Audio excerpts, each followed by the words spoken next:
It's important, at least when you're trying to decide where to set up your bees, um, give it some thought. Um, how you use your property, relations to neighbors, the flight path of the bees. The bees are going to come out of that hive and generally gain some elevation, but if you put them right by a sidewalk or something and people have to walk by, sometimes bees are a little defensive at the front door. So um, think about that location ahead of time. Um, the reason being is if you're in especially an urban situation, or maybe it's on your farm, and you put bees over here on this side. Here's the barn. You put the bees on this side of the barn, and you realize, oh, I need to park my tractor over there, and I'm always hooking up implements, and I'm getting stung. So, or you put bees on this side of your house, and your neighbor on this side of the house is allergic to bees. You can't just pick that hive up and move it 50 yards away to the other side of the barn. Those bees imprint and dead reckon on the door of that hive, and if you just move it one day, you're going to have thousands of bees flying around lost in that old location. So it's really important to decide on that location, plan it out ahead of time. The only way you could solve that situation if something arises after the fact, say you end up with a neighbor issue where you have a neighbor with an allergy or the bees are causing them some irritation on their walking path or something. You have to take that colony, close it up before daylight or after dark, and move it at least 3 miles away. And then it needs to reestablish there for a few weeks, and then close it up just before daylight or just after dark and move it back to the new location. In that couple of weeks, the bees have forgotten where they used to live, they've learned their new location, and they rarely travel much more than 3 miles. So you can move a colony a short distance on your property. The other way would be to put the colony on a wagon or some way move the colony 5 or 6 feet a day, and the bees learn, they see that hive move, and they re-imprint on that new location. Every day or two you can move it a few feet to get to a new location. And then another reason to move bees might be to pollinate or to gain access to a particular type of honey crop.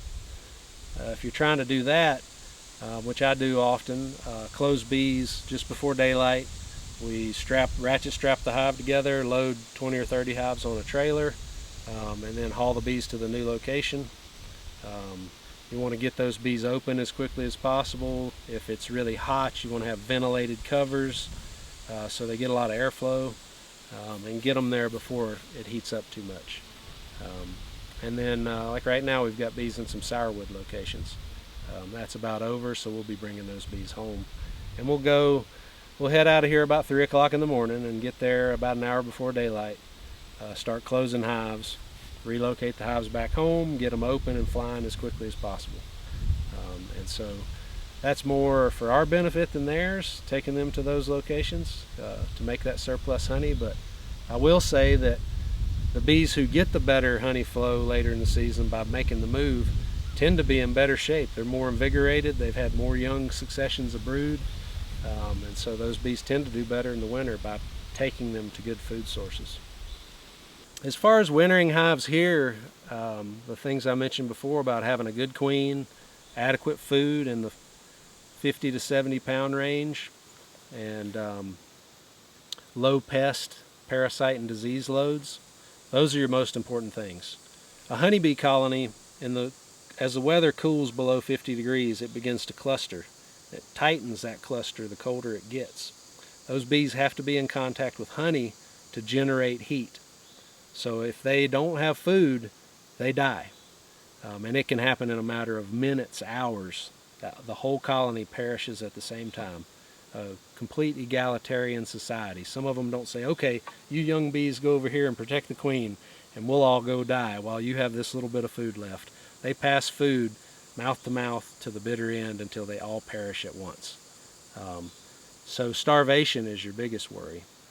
As you get into northern latitudes, there's setups that would vary. In the deep south, folks may run a hive body, which is a box about this deep, a little less than 10 inches, and a shallow super, which is about 4.5, 5 inches. And that might be adequate for getting through the winter. As you get further north, more folks run 2 deep boxes. That allows the bees more room for winter stores, more weight of honey for the winter. So having the setup that fits your latitude and environment is important.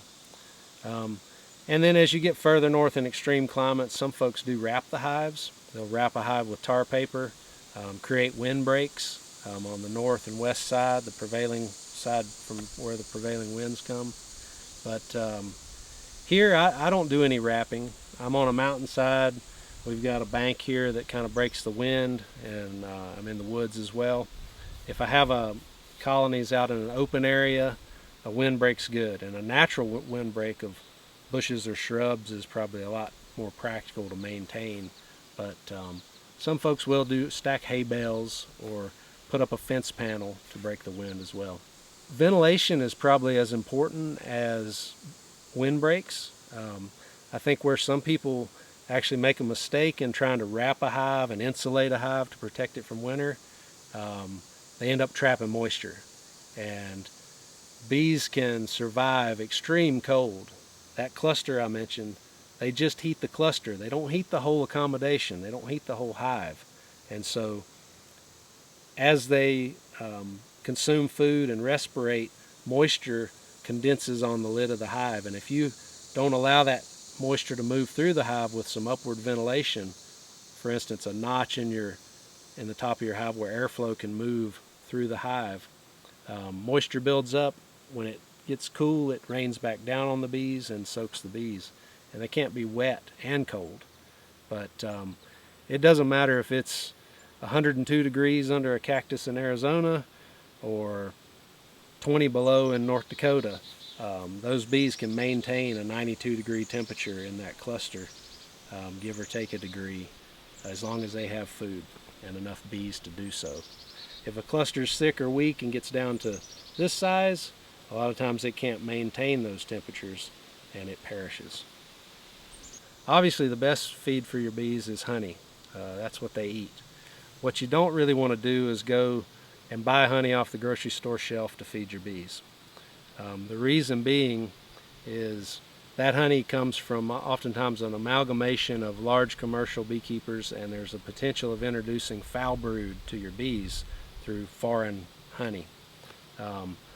But if you have 2 hives in the yard, just like I mentioned, this is a management strategy, and one hive makes way more honey than it needs. Say it's got 90 pounds of honey and you're about to harvest, but the other hive, say it had a poor queen in the spring, it didn't produce the numbers, so they never stored enough honey.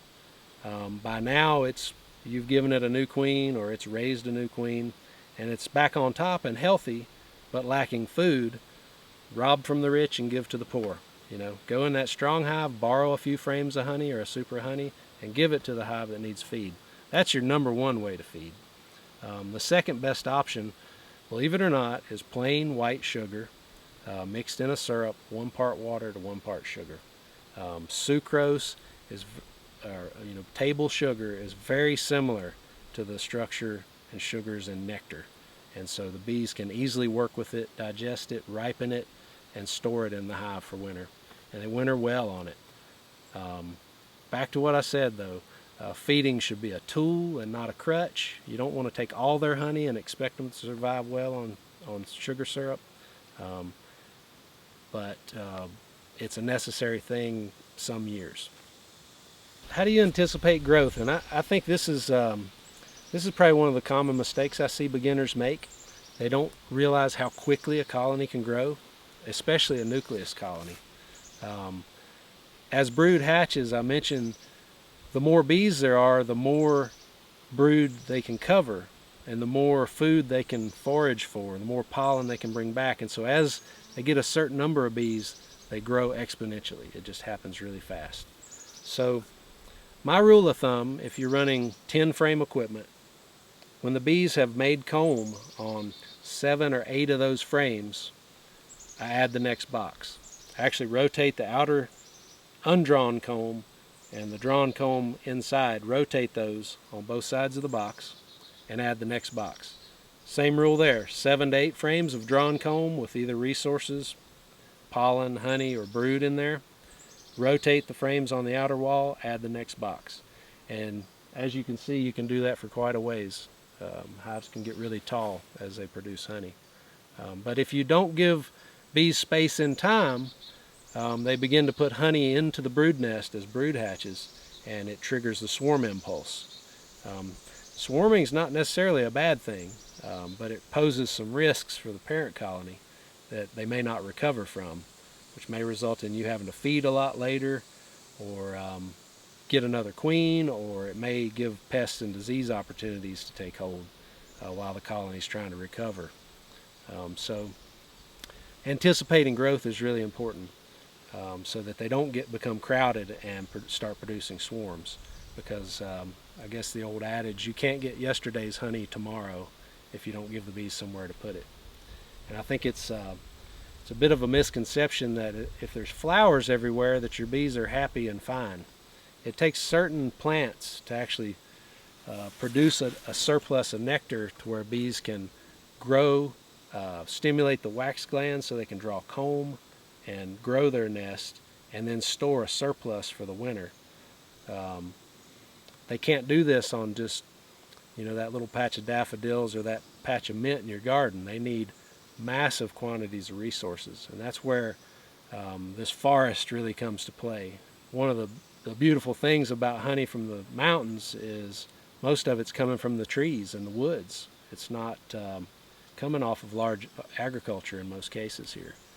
In the spring it's that locust and poplar, and in the summer it's basswood and sourwood, and then there's some wild plants as well, all the berry blooms and the sumac, which produce a lot of nectar. And those are all wild things out in the woods, so I'd say it's probably as organic as it gets.